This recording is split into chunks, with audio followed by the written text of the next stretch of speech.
Et salut les loulous! Alors voilà, on va attaquer les prévisions pour la conférence Ouest cette fois-ci.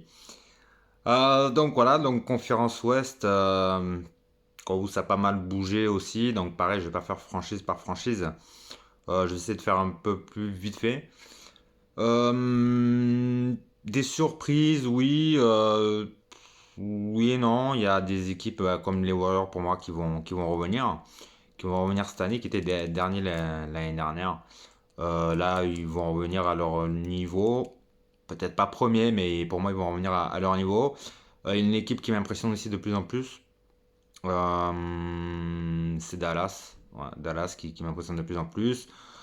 Une équipe que ces dernières années, on voit toujours dernier et qui arrive à aller en playoff. C'est OKC, même cette année, d'après les bookmakers, ils sont mis dans les derniers.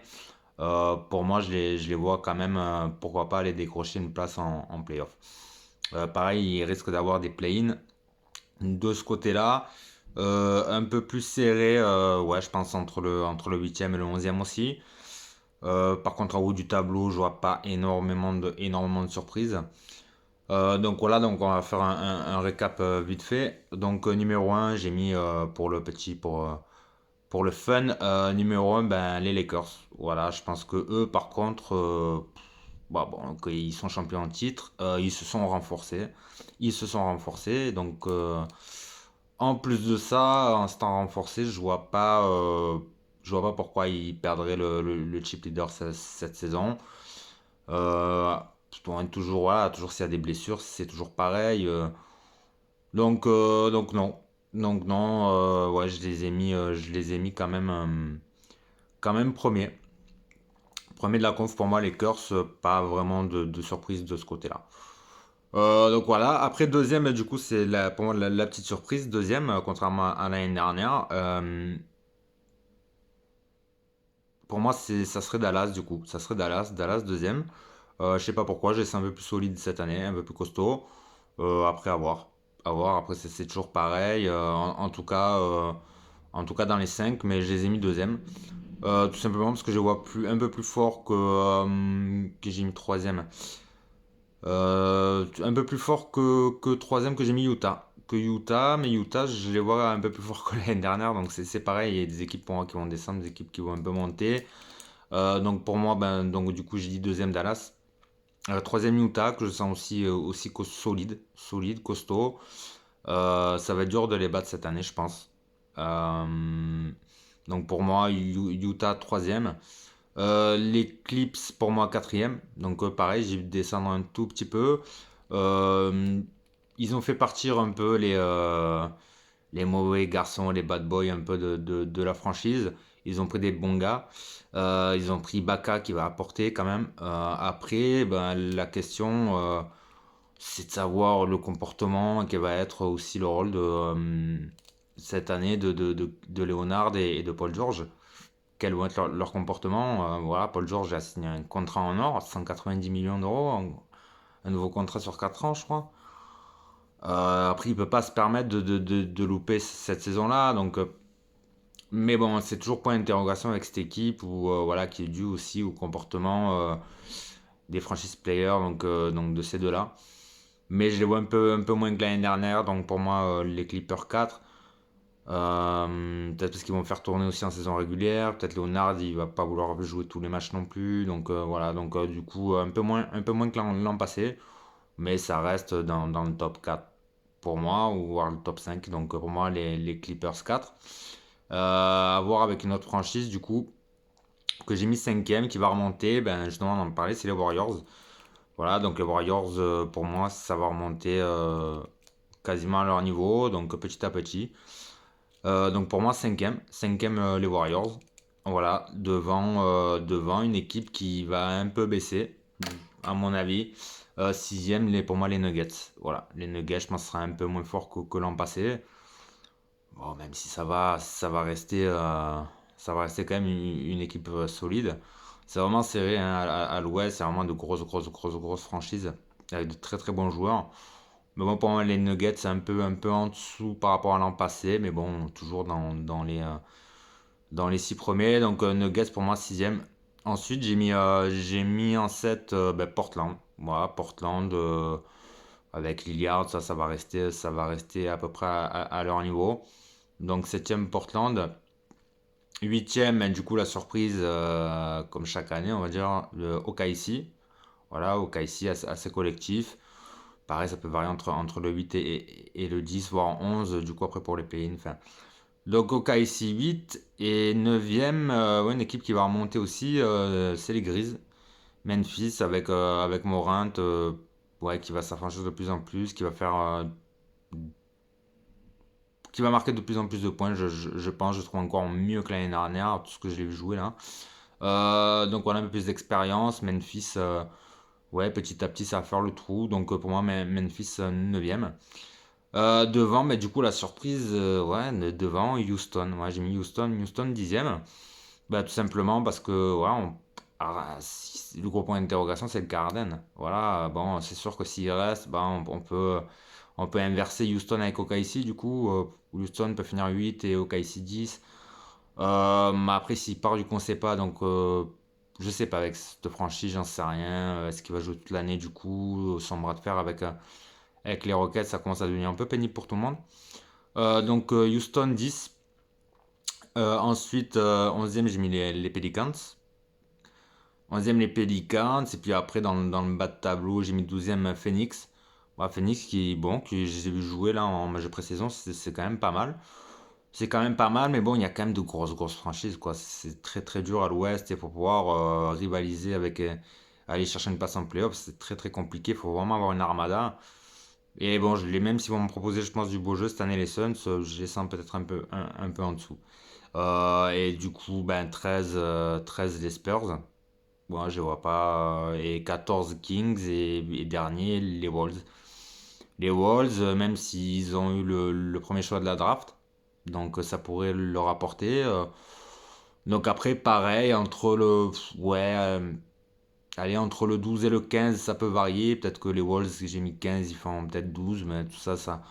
En tout cas, je les vois pour moi dans les 5 derniers. Donc voilà, en gros, c'est à l'ouest, ça va être serré. Les places, ça va être dur que ce soit celle-ci. Mais bon, en tout cas, c'est sûr que bon, le top 4-5, bon, les Lakers, forcément les Lakers, Dallas, Utah, Clippers et les Warriors pour moi, pour le top 5. Ça, c'est la base. Voilà, ça va être la base. Donc là, ça va gagner au moins 3 matchs sur 5 ces 5 franchises-là. Personnellement, donc là, c'est pareil. Pour les pronos, c'est pas mal. Ça donne déjà une base. Ensuite ben, on part sur 6, 7, 8. Donc du coup, dans l'ordre Nuggets, Portland et j'ai mis OKC. Donc c'est pareil, ça peut gagner en moyenne un match sur deux. Les Nuggets peut-être un peu plus. Voilà, les Nuggets peut-être que je les sous-estime un peu. Mais je trouve que cette année, la concurrence, elle est quand même dure. Et pour qu'ils finissent mieux que sixième, les Nuggets, ouais, ça va être compliqué quand même, hein, parce que les Warriors sont en train de revenir. Les Clippers peut-être un peu en dessous. Utah, je trouve que c'est un peu plus costaud. Voilà. Après avoir en playoff, c'est toujours pareil. Donc voilà, donc ça c'est 8 OKC pour les franchises qui pourraient aller en playoff. Ensuite, ceux qui pourraient aller chercher le play-in, donc le 9, 10, 11.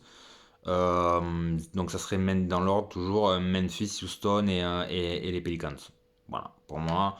Donc cela aussi un peu moins d'un match sur deux. Voilà, ou pourquoi pas le tenter si vous pensez que je les sous-estime un peu. C'est toujours pareil, comme Houston, que je sous-estime un peu, 10e en général. Ouais, ça gagne 2 matchs sur 5. Donc là, si vous pensez qu'ils vont finir à peu près 8e, donc quasiment un match sur deux, ben allez-y sur un match sur deux pour Houston. Gros point d'interrogation. Donc voilà, donc ces trois franchises-là peuvent aller chercher un play-in avec le huitième que j'ai mis au KC pour une place en playoff. Donc voilà, donc ça, cette année avec le play-in, j'ai envie de dire que oui, le neuvième, le neuvième peut aller, qui peut être Memphis du coup, qui peut être Houston, qui peut être les Pelicans, peut aller en playoff. Euh, voilà, s'ils ont moins de 4 victoires d'écart avec le huitième. Donc on aura sûrement de ce côté-là aussi des play-in. Sûrement, en tout cas, je pense pas trop de surprises dans le top 5. Par contre, entre le 5 et 10, ça risque d'être assez équilibré ou ça peut varier dans ces franchises-là. Euh, donc, euh, donc surtout entre le 6 et le 11.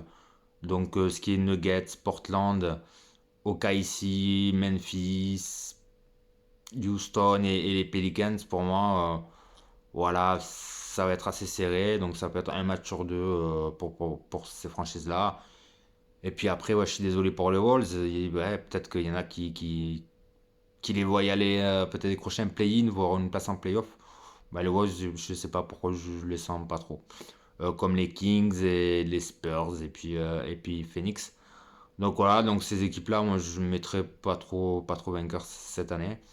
Voilà, à part s'ils rencontrent ben, une équipe un peu mal classée de l'Est, comme les Knicks ou ces équipes-là, ou s'ils se rencontrent entre eux, après, éviter de jouer ces matchs-là. Donc voilà, donc c'est le petit tableau. Donc je récap pour moi pour l'Ouest. Donc pour moi, les Lakers, pas trop de surprises en 1. En Dallas en 2, pareil, j'ai pris un gros risque. Bon, voilà, Dallas en 2. Utah en 3, Clippers en 4. Les Warriors en 5 et les Nuggets en 6. Ensuite, nous avons Portland en 7, OKC en 8. Et après, Memphis en 9, Houston en 10, les Pelicans en 11, et les Phoenix en 12, les Spurs en 13, et les Kings en 14 et les Wolves en 15. Donc voilà, donc pour moi c'est du côté ouest. Voilà. Donc après, ben voilà, alors si on doit faire un peu Madame Irma, si on veut s'amuser au jeu des pronos de qui va aller faire le tableau, je vais pas déjà faire le tableau pour les playoffs, ça peut changer les places. Favori pour moi, ben forcément le tableau, ouais, le tableau des playoffs peut faire changer pas mal de choses pour aller remporter le titre de la conférence. Mais allez, on va aller à l'Est. On va dire deux équipes ouais, deux équipes en finale. À l'Est, Miami.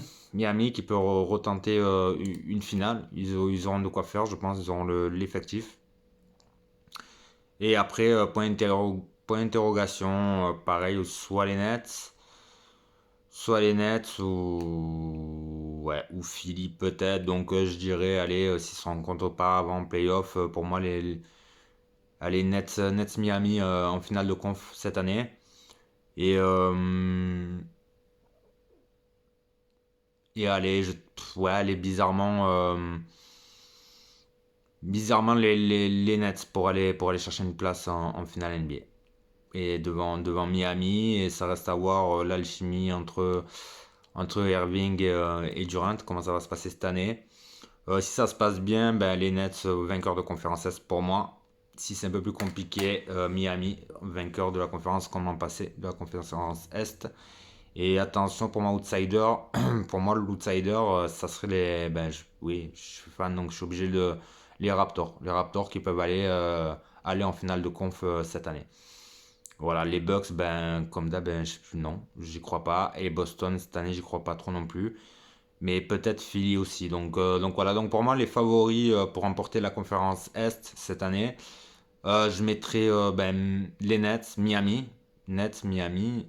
Après, en embuscade, les Raptors ou Philly. Voilà. Donc pour ceux qui veulent aller chercher des grosses cotes déjà, si vous mettez vainqueur de la conf, ne serait-ce que les Raptors ou Philly ou même les Nets, ça a des cotes assez intéressantes.